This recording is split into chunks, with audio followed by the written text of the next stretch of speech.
Scene 1. The Argument, September 1704. Aboard the ship Cinque Ports in the South Pacific, Scottish sailor Alexander Selkirk confronts his captain. The ship is deteriorating, worm-eaten and leaking. Selkirk insists it's unsafe and demands to be put ashore on the nearby island of Mas a Tierra. The captain, tired of Selkirk's complaints, agrees.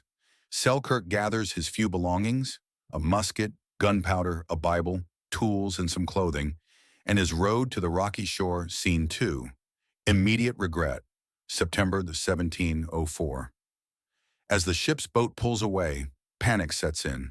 Selkirk stands alone on the beach, watching the Cinque Ports grow smaller on the horizon. He wades into the water, shouting for them to come back, but they ignore him. The ship disappears. He collapses on the sand, realizing the enormity of his mistake.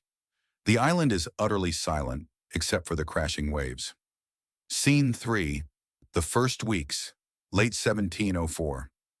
Selkirk struggles with despair.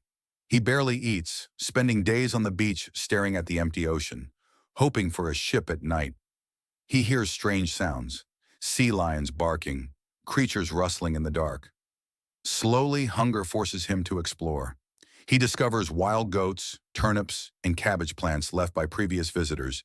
He shoots a few goats with his musket and makes awkward attempts at cooking. Scene 4. Building a Life, 1705. Months pass. Selkirk builds 2 huts from pimento wood and lines them with goatskins for warmth. He establishes routines, hunting, fishing, gathering fruit.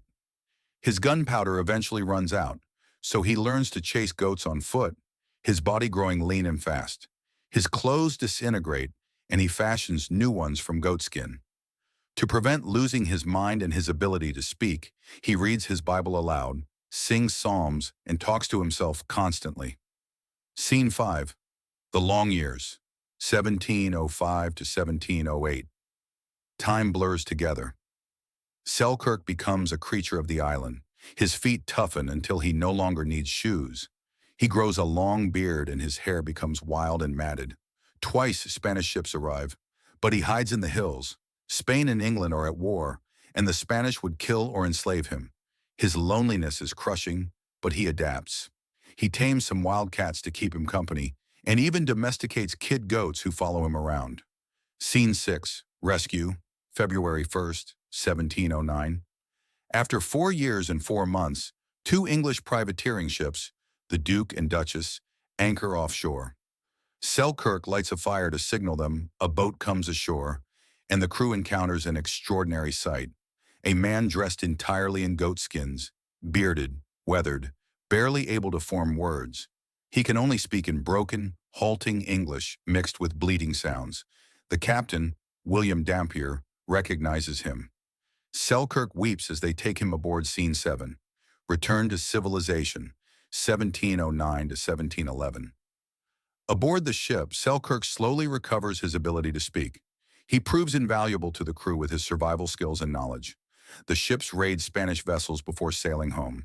In October 1711, Selkirk finally returns to Scotland, a celebrity. His incredible tale spreads across London 8 years later. Writer Daniel Defoe uses his story as inspiration for Robinson Crusoe, ensuring Selkirk's ordeal becomes legend.